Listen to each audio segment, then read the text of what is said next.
Hi, and welcome to today's tutor tip. Today's tutor tip will focus on the Zone of Proximal Development, also known as the ZPD.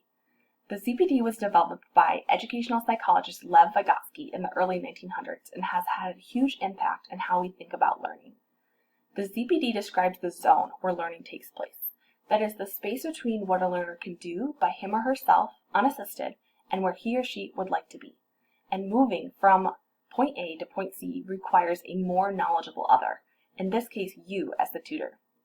Now how do we get there? Well, we get there through scaffolding. Scaffolding is a series of activities provided by this more knowledgeable other to support the learner as he or she moves through the ZPD. And that support is tapered off as the learner gets closer to independent learning. Just like scaffolding on a building is gradually removed as it gets closer to completion. Think about training wheels on a bike. That's an example of scaffolding that we see in everyday life. Now, how can we apply this to tutoring? So let's take an example from ESL. Let's say your ESL learner can point out keywords in a short story after reading it, but they really can't express the main idea. What does scaffolding look like in this situation? Well, first, make sure that you yourself can express the main idea clearly. That's a great first step. Then, walk the learner through your thought process of how you decided on the main idea. Or maybe you have a lower level learner who can't engage in that kind of metacognition.